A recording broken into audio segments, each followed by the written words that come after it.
અનંત વિજ્ઞાનમતીત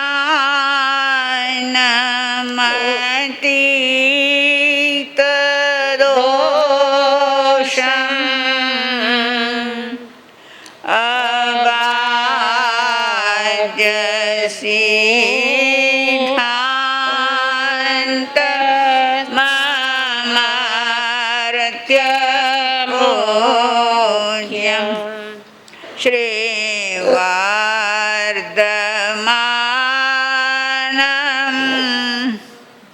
જીનમાપ્તમોખ્યમ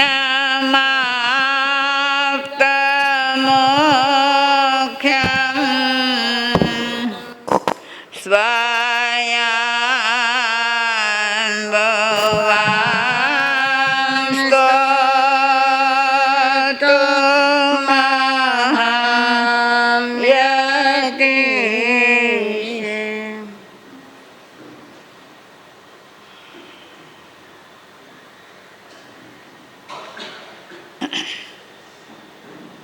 વિતરાગ પરમાત્મા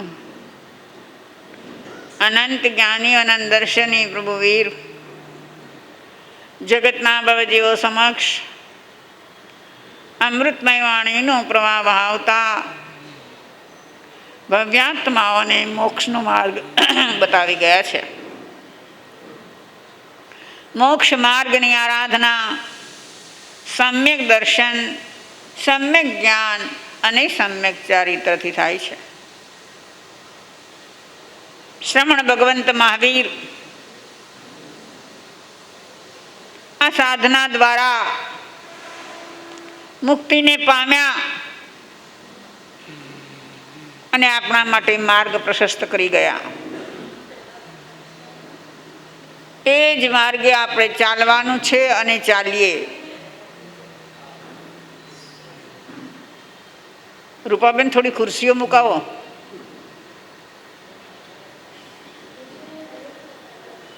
આજે શું છે? ધનતેરસ. ભારત તહેવાર પ્રધાન દેશ છે. આ દેશમાં 12 મહિનામાં 22 તહેવાર આવતા હશે. આપણા દરેક તહેવાર સાથે કોઈ ને કોઈ ઐતિહાસિક ઘટનાઓ સંકળાયેલી હોય છે. એનો અર્થ એ થયો કે જ્યારે એવી સુંદર ઘટના ઘટે છે ત્યારે માનવને મન એનું બહુ મહત્વ હોય છે.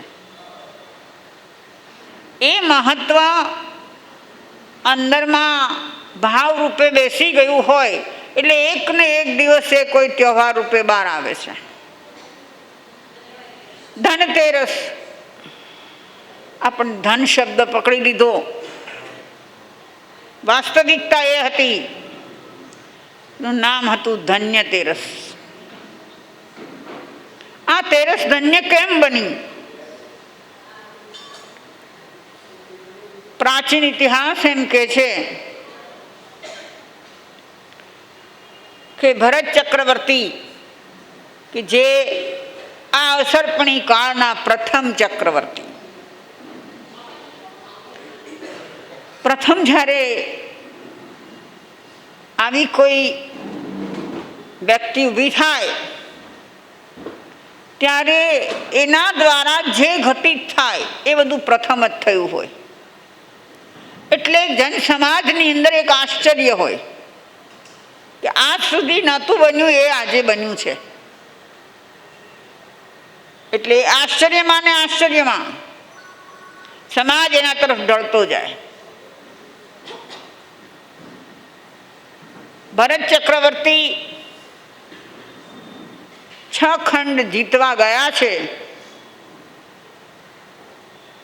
ઇતિહાસ એવું બોલે છે કે મહાન પુણ્યના ધણી હતા. એને ઝુકાવા ન પડતા, રાજા મહારાજાઓ એને ઝૂકી જતા હતા, ઝૂકીને બસ થઈ જતા હતા.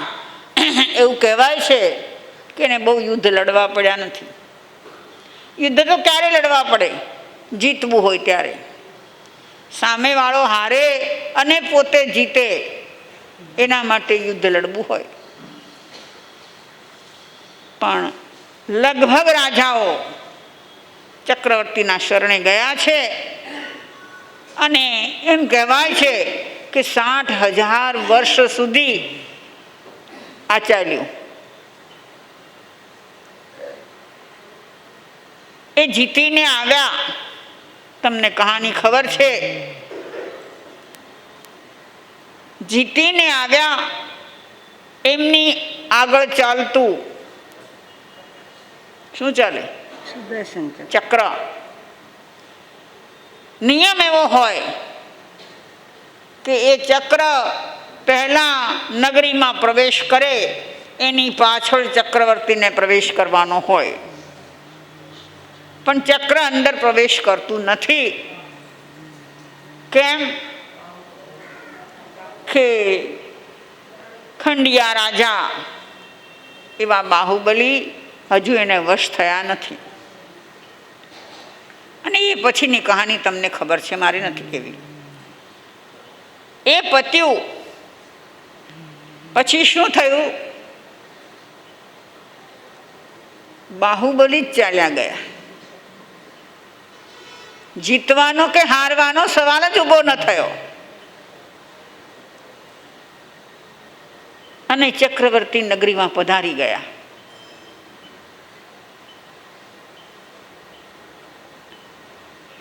પરંપરા પ્રમાણે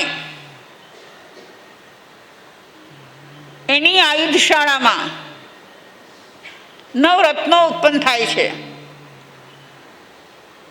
એનો જીત વ્યવહાર હોય કે રત્ન ઉત્પન્ન થાય એટલે એની પૂજા કરવા જવું પડે. ચક્રવર્તી પૂજા કરવા જવા માટેની તૈયારી કરે છે, ડગલું પાડે છે. ત્યાં સમાચાર આવ્યા કે ભગવાન ઋષભદેવને કેવલ જ્ઞાન થયું છે. પેચીદો પ્રશ્ન ઊભો થયો. અહીંયા ઉપાશ્રયમાં કોઈ દિગ્ગજ આચાર્ય પધાર્યા છે અને તમારે લોટરી લાગી છે.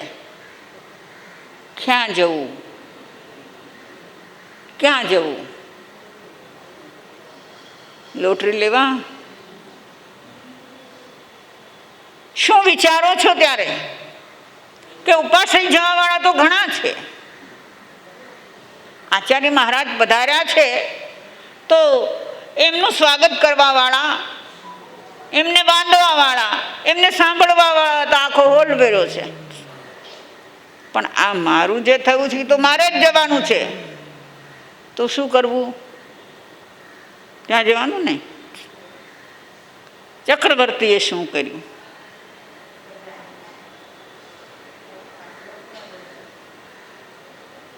પહેલા પ્રભુને કેવળ જ્ઞાન થયું છે એના વધામણા મળતા એ કેવળ મહોત્સવ કરવા જાય છે.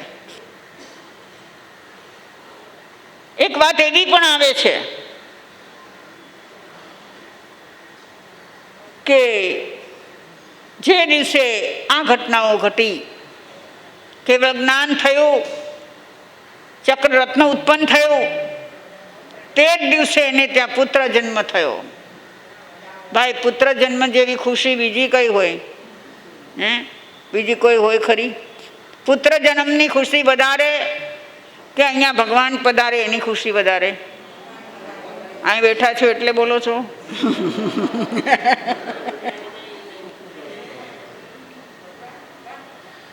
ફરજ છે ને આપણી. વહુને દીકરો આવ્યો તો ત્યાં જવાની પહેલી મારી ફરજ છે કે નહીં? લતાબેન, તમે જઈ આવજો ઉપાશ્રય, મારે તો ત્યાં જવું જ પડશે. બરાબર છે? આ ભાવોની વાત છે. કેમ આવા ભાવો ચક્રવર્તીને આવ્યા છે? તદભવ મોક્ષગામી જીવ છે. યાદ રાખવું, કોઈ પણ જીવની તુલના કરતી વખતે આપણો ટૂંકો માપદંડ ન વાપરવો, પણ એની સહજ યોગ્યતા શું છે, એનું ભાવ જગત શું છે, એ કેવા ભાવમાં રમે છે એ જોવું. કોઈને પણ. ભરત ચક્રવર્તી તીર્થંકરના પુત્ર તો છે,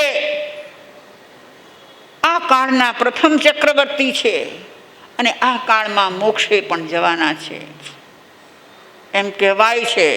સાંભળેલી વાત છે, વાંચી નથી, આગમમાં નથી વાંચી. ગ્રંથમાં કહેવાય છે કે માતા મારુદેવાની 64 પેઢીઓ મોક્ષે જ ગઈ છે. કેવા ભાગ્યશાળી હશે, કેટલી ભવ્ય પુણ્યાય કરીને આવ્યા હશે એ જીવ. હા, તો કેવું તું મારે કે એ ચક્રવર્તી જ્યારે 6 ખંડ જીતીને આવ્યા છે ત્યારે આજને દિવસે આવ્યા છે.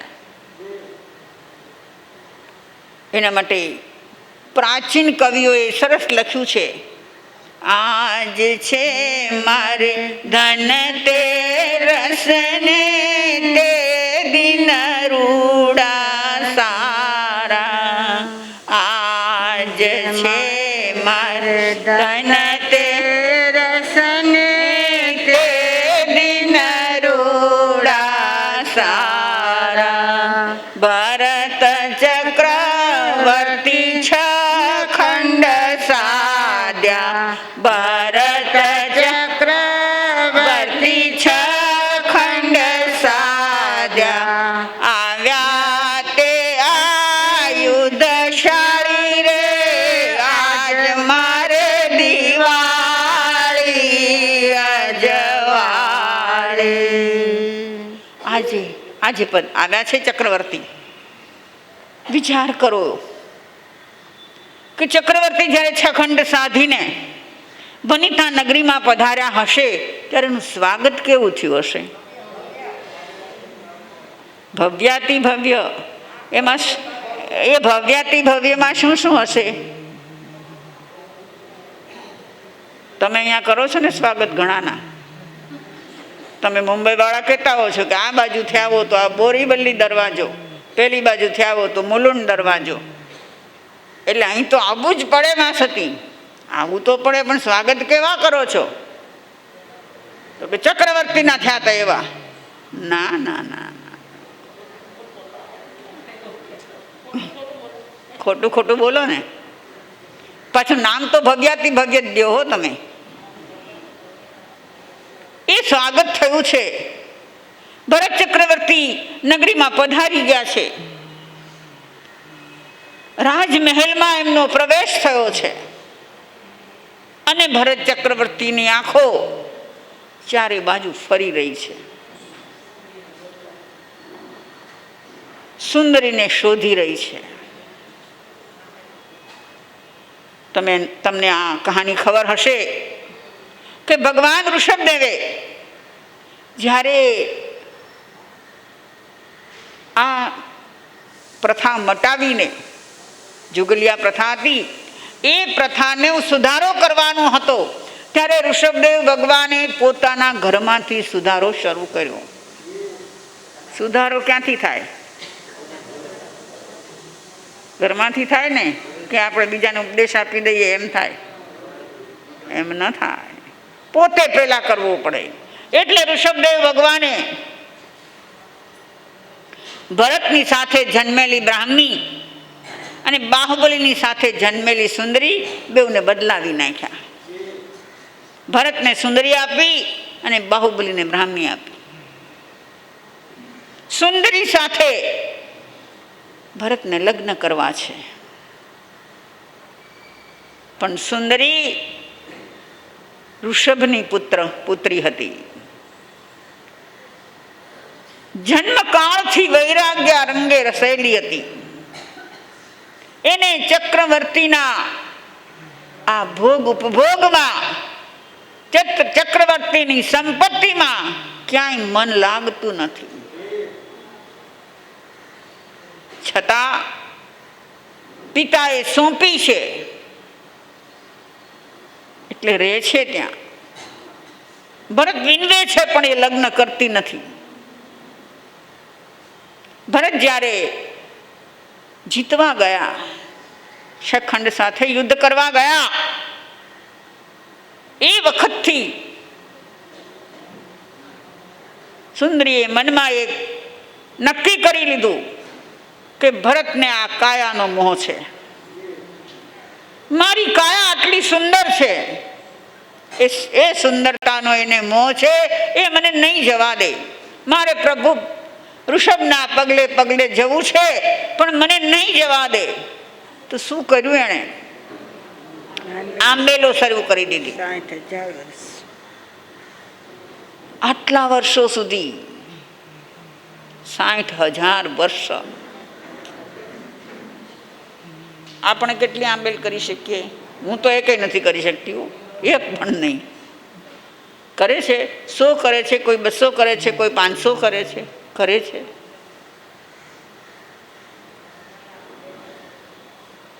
પણ આટલા વર્ષોથી આંબેલ કરી કરી કરીને સુંદરીએ કાયા ગાળી નાખી. ધ્યેય શું હતું એનું? કે મારી કાયા એવી કુરૂપ બનાવું કે ભરતને સામું જોવાનું મન ન થાય. મારા રૂપ સૌંદર્યને કારણે એના અંતરમાં મોહ ઘૂંટાઈ રહ્યો છે. એના મોહને તોડવો હોય તો આ કાયાની સુંદરતા મટાડવી જોઈએ. આપણે શું કરીએ? સુંદરતા વધે એવા પ્રયોગ કરો ને. આ ધોળા થયા હોય તો ધોળા જ રહેવા દો. ડાય લગાવો કે ગાંડી? સુંદરતા વધારવાના પ્રયાસ. 60-70 વર્ષના થયા તો પણ સુંદર દેખાવું છે. બધો સંસાર વીતી ગયો છે તમારો, તો પણ હજુ શરીરની સુંદરતાનો મોહ જતો નથી. સુંદરીને એ થયું કે આ દેહને એવો બનાવી દઉં કે દેહ પર એને મોહ થાય જ નહીં. ભરત મહેલમાં આવ્યા છે અને ચારે બાજુ દ્રષ્ટિ દોડાવે છે, સુંદરી દેખાતી નથી. ક્યાં સુંદરી? એના મનમાં કઈ કલ્પના હોય? પેલા જોયેલી હોય એ. આપણે કોઈકને નાનપણમાં જોયા હોય અને 20-25 વર્ષ વીતી જાય તો એ માથામાં કઈ છાપ હોય? એના નાનપણ. અને જ્યાં ખબર પડી, કોઈકે બતાવ્યું કે મહારાજા આ ભીતને અડેલીને અહીં ઊભી છે એ સુંદરી છે. આ સુંદરી આવી નહોતી, પણ ભરત તને શિખામણ આપવા માટે એ આવી થઈ ગઈ. અને પછી એને રજા મળી ગઈ છે. તો આજનો દિવસ એ ભરત છખંડ જીતીને આવ્યા અને ધન્ય થઈ ગયા. એટલું જ નહીં, પ્રભુને કેવળ જ્ઞાન થયું છે અને એ કેવળ જ્ઞાન મહોત્સવમાં પણ પ્રભુ પધારી ગયા છે. ભરત ચક્રવર્તી ગયા છે, જઈ શક્યા છે. એ ધન્યતા છે.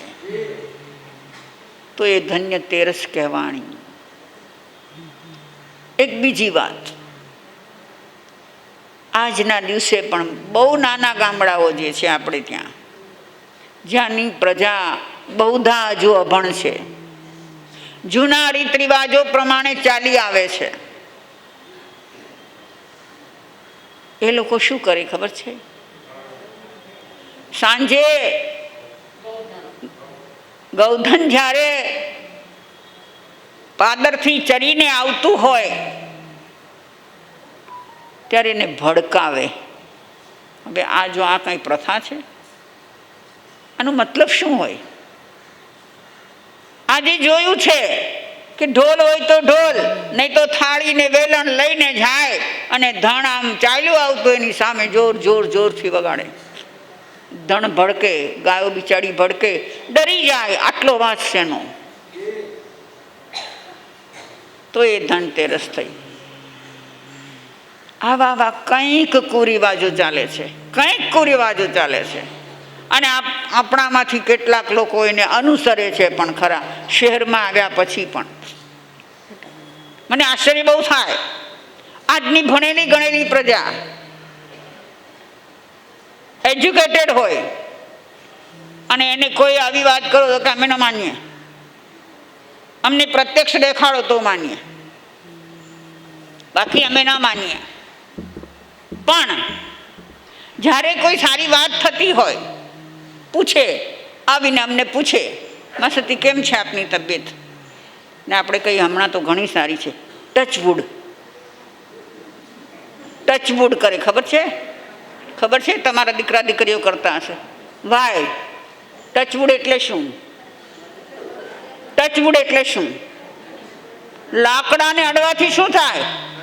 એ કહે છે કે લાકડાને અડો. પણ આ લાકડાને અડવાથી થાય શું? આને અંધી માન્યતા કહેવાય કે નહીં? કહેવાય ને. તો એજ્યુકેટેડ લોકો કરે છે ને. આ કાલે જ 2 દીકરીઓ આવી હતી. માસી કેમ છે? સારું છે બેટા. કે પહેલાં તો બહુ એવા થઈ ગયા હતા, તમે હવે કંઈક સારા દેખાવ છો. મેં કીધું હા મને સારું છે. ટચવુડ, ટચવુડ માસી, ટચવુડ. ભાઈ એટલે નજર ન લાગે. ટચવુડ કરી લે ને એટલે નજર ન લાગે. આ મને કંઈ સમજણ નથી પડતી. ભાઈ મને સમજાવજો. તમારા ઘરમાં દીકરા દીકરીઓ વહુઓ હશે, એ લોકો આ કર્યા જ કરતા હશે. ઘરમાં છે કાંઈ વુડની વસ્તુ કે નથી? છે એટલે જ રાખતા હશો. કેમ? ટચવુડ કરવા થાય એટલે. તો આવી અંધ માન્યતાઓ ચાલ્યા જ કરતી હોય છે. માણસના મનમાંથી જતી નથી. એ ભલે ગમે એટલો ભણે, મોસ્ટલી હોય છે આવી બધી માન્યતા. તો આ ધણને ભડકાવવાની માન્યતા પણ ક્યાંથી આવી છે એની મને ખબર નથી, એનો ઇતિહાસ હું નથી જાણતી. પણ ધણને આજે બી ભડકાવે છે. પણ તમારા માટે ધનતેરસ એટલે શું? લક્ષ્મી પૂજા.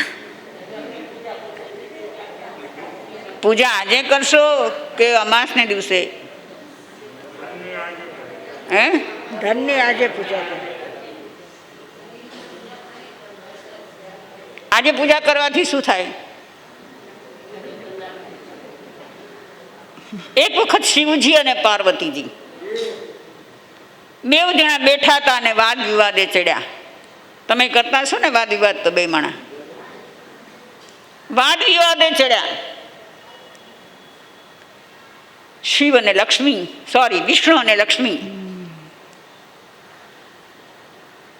લક્ષ્મીજી કહે છે કે ભગવાન મારા ભગત જ્યાં જ્યાં હોય તો કે રહેવા દો, મારા ઠેર ઠેર મંદિર છે, મને બીલીપત્રો ચડે છે, મારી પૂજા થાય છે, મારો અભિષેક થાય છે, તમારું શું થાય? ના, મારું તો મંદિર તો અહીં છે આપણે મુંબઈમાં, નહીં? મહાલક્ષ્મી મંદિર છે ને. મંદિર તો બહુ મારા નથી, પણ હું માનું છું કે હૃદયથી લોકો મને પૂજે છે. તો કે અભિમાન રહેવા દો લક્ષ્મીજી, હું જ અવતાર તરીકે અવતરું છું ને, એ યુગે યુગે હું પૂજાઉં છું. રામ તરીકે હું પૂજાણો, કૃષ્ણ તરીકે પણ હું પૂજાણો. એટલે પૂજા તો મારી જ હોય. કે ભગવાન પૂજા તો તમારી હોય, પણ આદર મારો હોય. તો ચાલો આપણે શરત લગાવીએ. સૌને પોતાનું અભિમાન હોય કે હું કહું એ જ બરાબર. એને અભિમાન હોય એટલે એને એમ થાય કે શરતમાં કોણ જીતશે? હું જ જીતું શરતમાં. તો ઠીક છે, ચાલો. 2 જણા ગયા એક ગામમાં. શિવજી પહેલા ગયા, એટલે વિષ્ણુજી પહેલા ગયા. સંન્યાસીનું રૂપ લીધું છે એણે. અને ફરતા ફરતા બજારમાં એક વાણિયાની દુકાન પાસે જઈને ઊભા રહ્યા. ઓહો, પધારો પધારો પધારો બાપજી, પધારો. આપ ક્યાંથી પધારો છો? કે થોડે દૂરથી આવું છું, હિમાલયથી. ઓહો, અમારા ગામમાં પધાર્યા, ગામ પાવન થઈ ગયું, ધન્ય ધન્ય થઈ ગયા અમે. પધારો ને ઉપર ઉપર પધારો ને દુકાનમાં.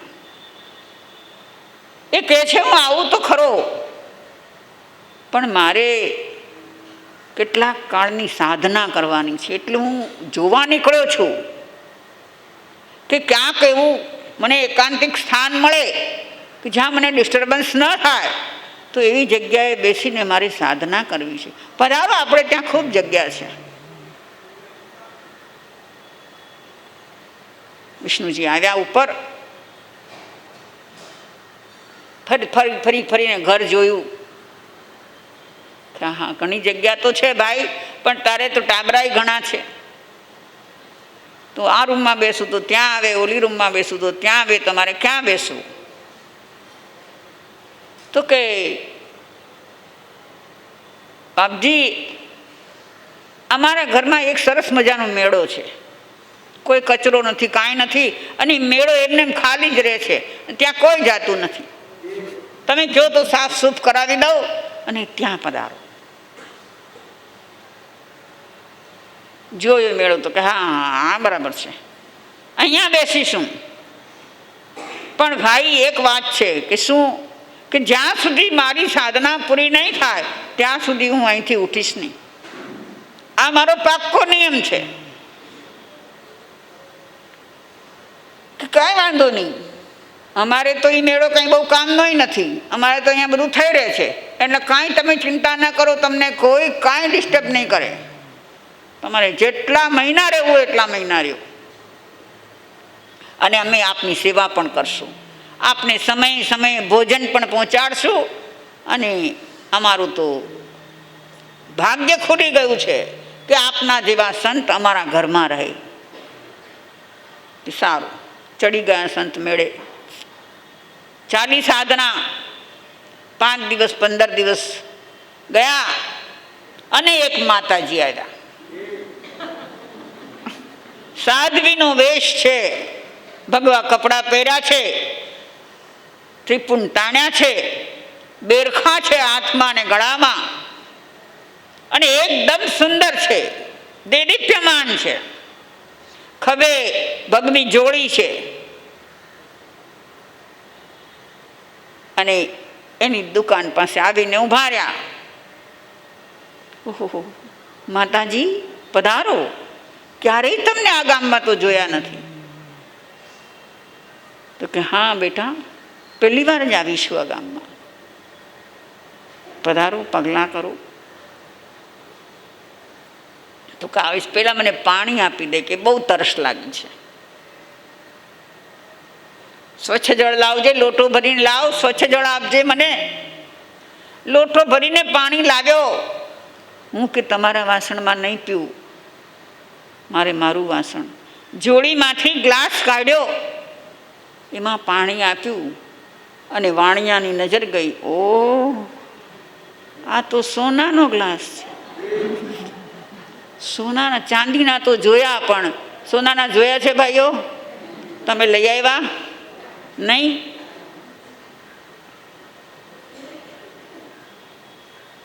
ત્રિભુવન ભીમજીમાં નથી મળતા? મળે તો ખરા, પણ કાવડિયા જે, કે આ તો સોનાનો ગ્લાસ. માતાજીએ પાણી પીધું ને ગ્લાસ ફેંકી દીધો, કે ભાઈ હજી તરસ છીપાણી નથી, બીજું પાણી દે. ત્યાં બીજો ગ્લાસ કાઢ્યો, એ પીને ફેંકી દીધો. કે અરે, આ તો ચમત્કારિક માતાજી છે. અરે, રોજના 2-4 ગ્લાસ મળે તોય ક્યાં, બરાબર. પણ તમને લોકોને રોજના 10-20 રૂપિયા મળે છે તો પણ કેટલો મોહ છે એ કહો મને. હે, અહીં ઉપાશ્રયમાં 10-20 રૂપિયા મળે એનું પણ કેટલું બધું મહત્વ છે. અને જો ન મળ્યા, આવી બેન રૂપાનું, તો આ તો સોનાના ગ્લાસ છે. બોલાવા છે એવા માતાજીને અહીંયા? હે, જગ્યા નથી બોલાવા? મારે લાગવગ છે ઓ, બોલાવી.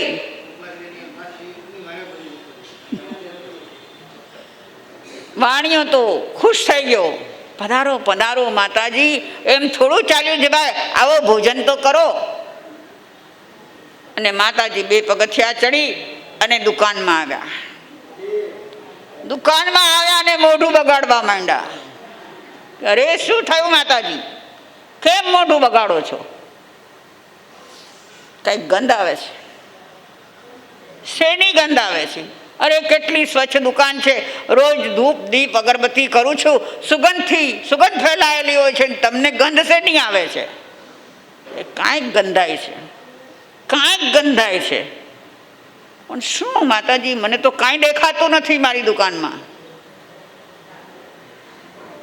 હા, કોક માણસની ગંધ આવે છે. માણસની ગંધ? અમે માણસ છીએ, અમારામાં શું ગંધ હોય? તમે નહીં, આમ ક્યાંક ઉપર ક્યાંક માણસ છે અને એની ગંધ આવે છે. કે માતાજી પણ એની સાથે શું સંબંધ છે તમારે?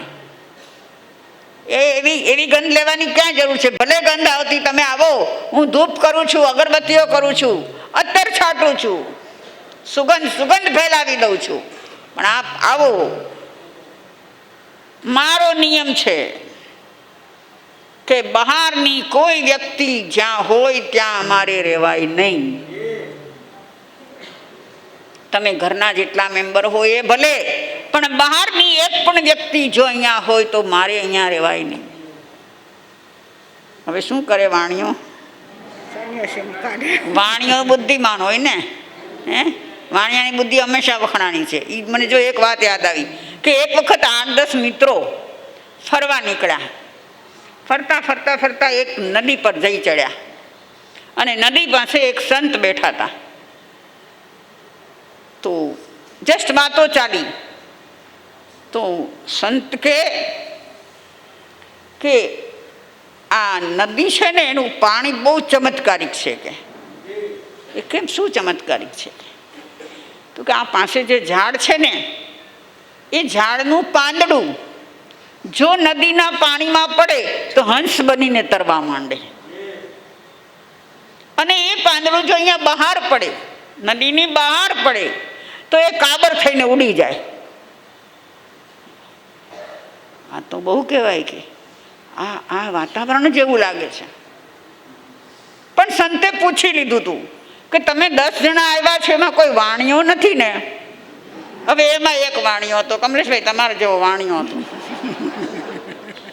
એણે જ કીધું કે ના ના, અમે કોઈ વાણિયા નથી, આ બધા બ્રાહ્મણ છે, ડુવાણા છે, વાણિયા કોઈ નથી. તો કે કોઈ નથી ને? તો કે ના. અને આ વાત થઈ એટલે આને ટ્યુબલાઇટ થઈ કે મહારાજ તમે કીધું એ તો બરાબર, પાણીમાં પડે તો હંસ થઈને તરવા માંડે, બહાર પડે તો કાબર થઈને ઉડી જાય, પણ બેની વચ્ચે આ પાળી ઉપર પડે તો? સંત કે આ વાણિયા વિના આવી બુદ્ધિ કોઈની ન ચાલે.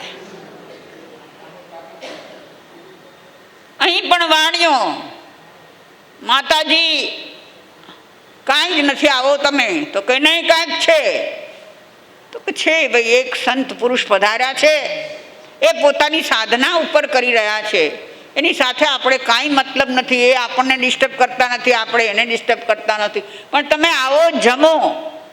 કારણ કે વાણિયાને એમ થાય છે કે જો જમવા બેસાડીશ તો સોનાનો થાળ કાઢશે, એની સાથે સોનાની કટોરીઓ નીકળશે, સોનાની ચમચીઓ નીકળશે. ઓહો હો હો હો, હું તો સમૃદ્ધ થઈ જઈશ.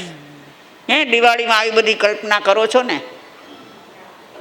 કોની રિદ્ધિ સિદ્ધિ બધી માંગી લ્યો છો, પણ ક્યારેય મળી છે ખરી? દર દિવાળીએ લખો છો ને, પણ મળી ખરી?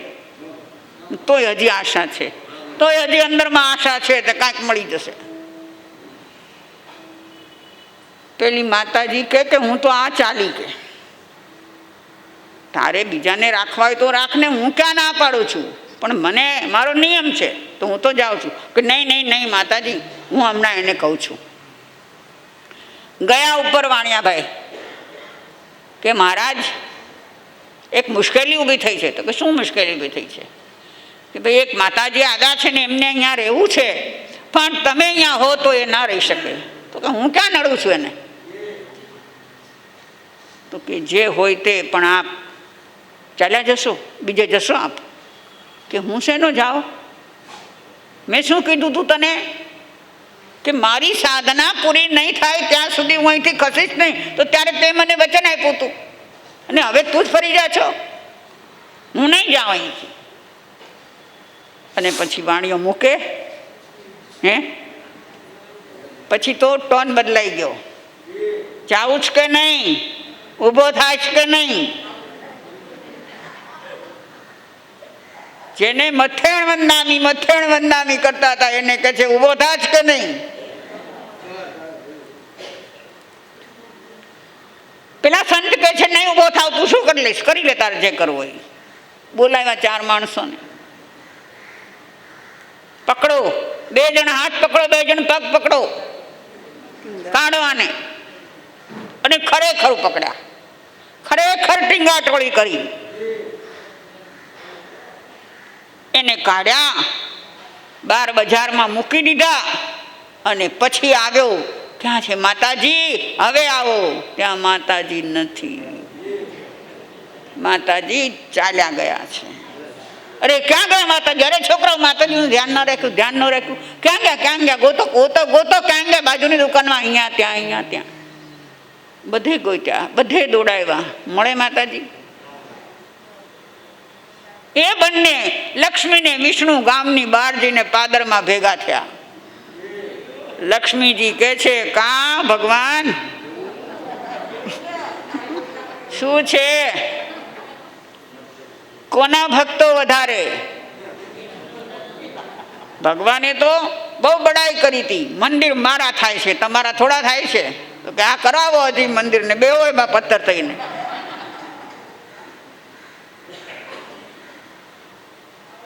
એ બેનું તો સમાધાન થઈ ગયું, પણ આપણા મનનું સમાધાન થતું નથી.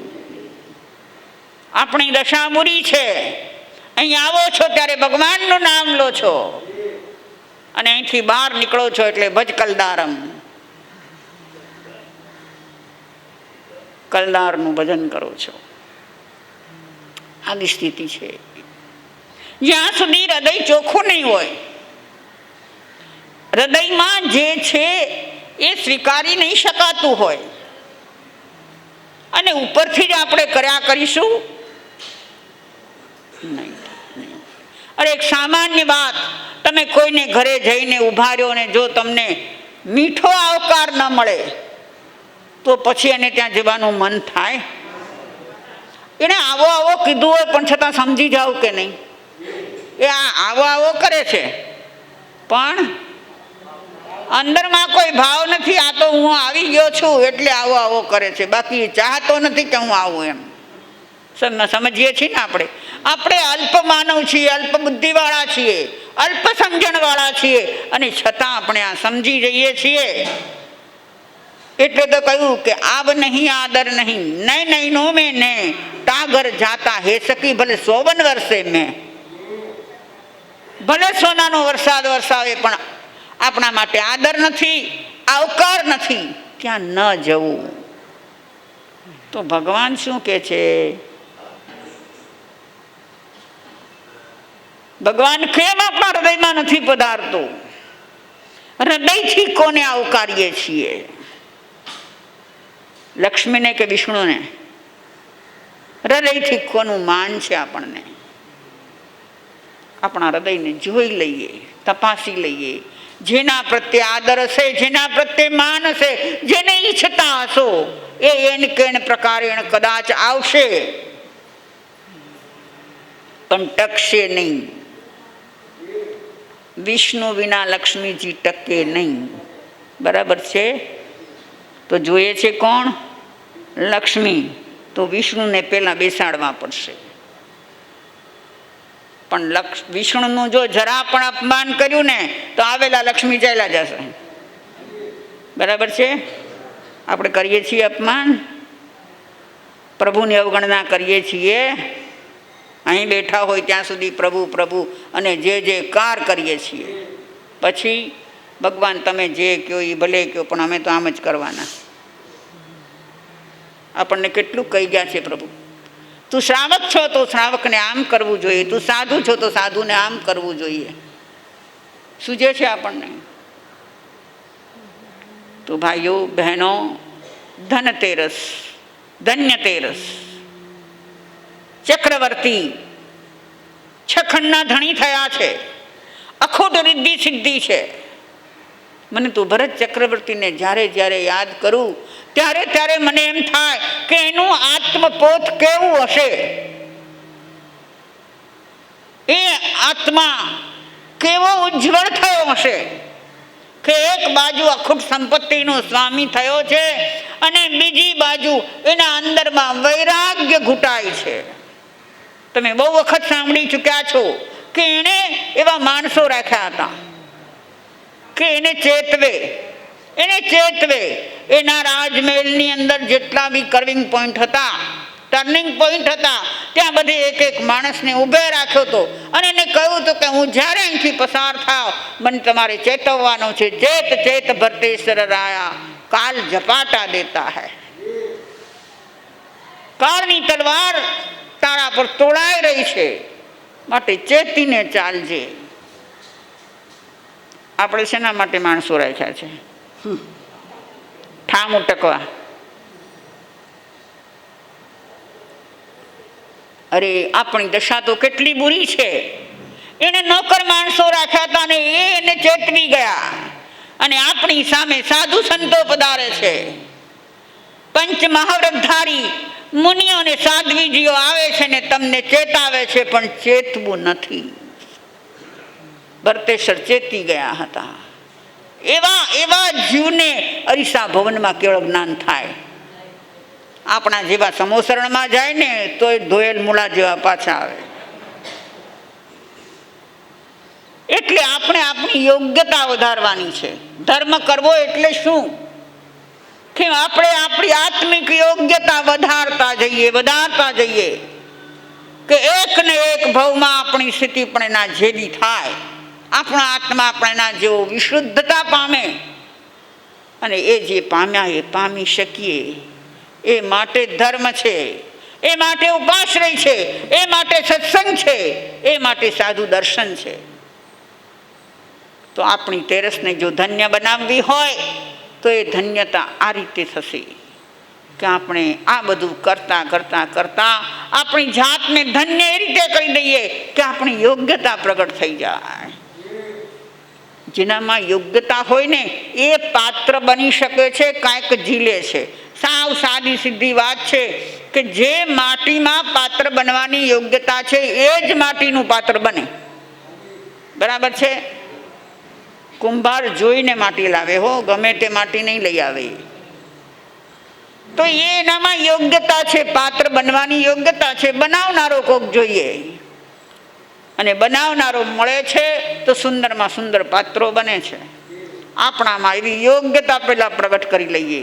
જો આપણે ભવી જીવ છીએ, આપણામાં ભવ્યતા છે, તો આપણે એ બનવાના અધિકારી છીએ, બની શકીએ એમ છીએ. પણ બનાવીએ તો, માટીને કોઈ ઘડો બનાવે તો ઘડો બને છે.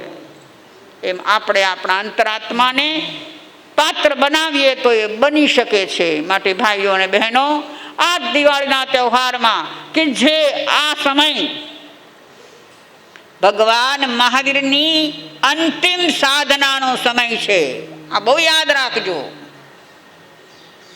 ભગવાન મહાવીર જ્યારે દેહ સ્વરૂપે હતા ત્યારે આ દિવસો એના કયા હતા? મોક્ષ જવા માટેની અંતરની તૈયારી, વિશુદ્ધતા વધારવાની તૈયારી. શું શું કર્યું હશે એણે? મને તો બહુ વખત કલ્પના આવે કે હે પ્રભુ, આ દિવસોમાં એવું તમે શું કર્યું કે તમારા આઘાતી કર્મો પણ ખપી ગયા અને તમે સર્વ બંધનથી મુક્ત થઈ ગયા. અમને પણ એવું બળ આપો, એવી શક્તિ આપો કે આ દિવસોમાં તમારું સ્મરણ કરીને અમે પણ અમારા કર્મોને ખપાવી નાખીએ. આવી ભાવના ભાવજો. દિવાળી એટલે ઘૂઘરા ખાવાની દિવાળી નથી, ફટાકડા ફોડવાની દિવાળી નથી, ખાલી લક્ષ્મી પૂજન કરવાની દિવાળી નથી. દિવાળી તો અહીંયા થાય. દિવાળે તે દિવાળી, દી વાળે તો દિવાળી કહેવાય. જો આપણો દી બળ્યો નહીં કાંઈ, સમજો છો ને આ દેશી ભાષા. આપણી માએ આપણે નાના હશું ને ત્યારે કહેશું, આપણે જઈને કાંઈક તુમાખી કરી હશે, કાંઈક ડીંગ મારી હશે, તો મા એમ કે પણ એમાં તારો શું દી વળ્યો કે ને. તો દી વાળે તો દિવાળી. મારીને તમારી દિવાળી ક્યારે થશે? જ્યારે આપણો દી વળશે, એટલે કે આપણે કાંઈક પામશું, અંતરશુદ્ધિ થશે, આત્મા પરમાત્માની સમીપ જશે. બસ આ દિવાળીમાં હું અને તમે સૌ આપણો દી વળે એ માટે પ્રભુમય થઈ જઈએ. પરમાત્મા આ દિવસોમાં અંતિમ સાધનામાં હતા, એ અંતિમ સાધનાને ઓળખવાનો પ્રયત્ન કરીએ અને આપણને એમાંથી એકાદ ચિનગારી મળી જાય એવી ભાવના ભાવીએ. એ કાવસક ધ્યાન, આંખો બંધ, શરીર સ્થિર, કાવસક મુદ્રા. કરોડરજ્જુ સીધી, ગરદન સીધી. 3 વખત ઊંડા શ્વાસ લો, ઊંડા શ્વાસ છોડો. ચિત્તની એકાગ્રતા પૂર્વક આત્મચિંતન.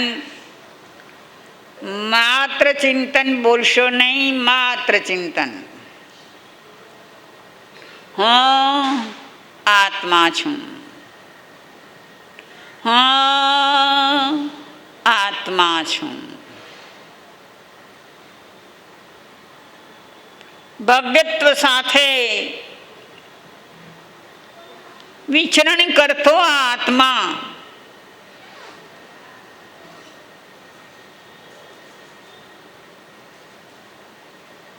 ભવ્યતાને ફળીભૂત કરવા માટે પ્રભુના ચરણે જઈ પ્રભુનું શરણ લઈ પ્રભુએ બતાવેલા માર્ગે ચાલે એ ભવ્ય જીવ મુક્ત થઈ જાય. આજ સુધીમાં અનંત અનંત જીવો મુક્તિ પામ્યા છે, જે તેના દૂરના ભૂતકાળમાં મારા તમારા જીવા હતા. પણ જ્યાંથી સમજણ ઉગી, જાગ્યા, ત્યાંથી તેની સવાર થઈ. આપણે સૌ જાગી જઈએ, મોહનિદ્રામાં સૂતેલા છીએ. સંસારની માયા ઝાડમાં અટવાયેલા છીએ. એ માયા ઝાડ આપણને આકર્ષે નહીં, આપણે લોભાઈએ નહીં. તેનાથી દૂર રહી તટસ્થ રહીએ.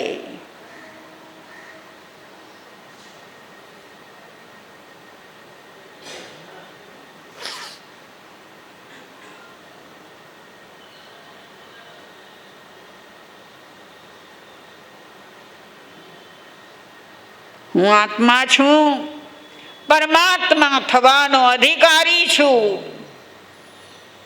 મારા પ્રભુએ મને કહ્યું છે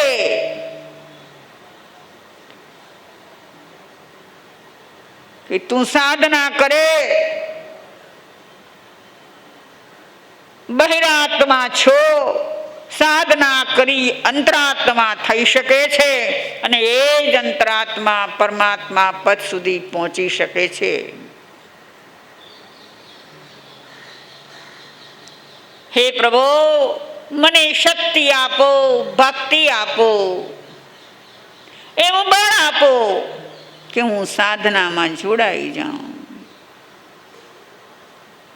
બહુ ભમ્યો, બહુ રખડ્યો, અનેક જન્મ મરણો કર્યા, અનેક જન્મોમાં અનેક વસ્તુઓ પામ્યો, એ વસ્તુઓ ગુમાવી, પણ છતાં મારો આરો ન આવ્યો.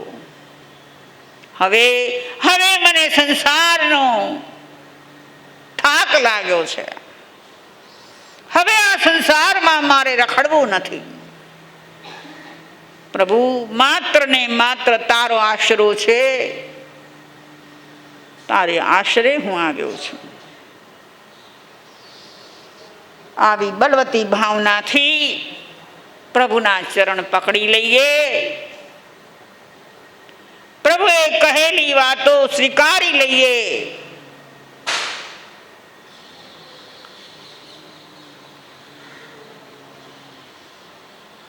એ જ આ ભવની સાર્થકતા છે. હા, આત્મા છું.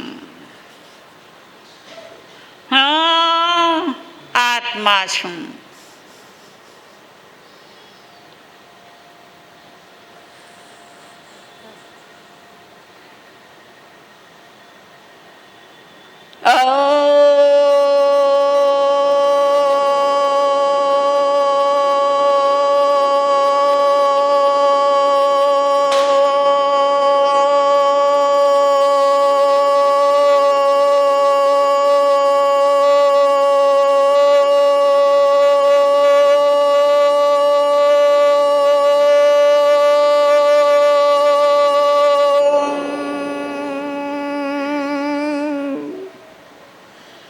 શાંતિ શાંતિ શાંતિ.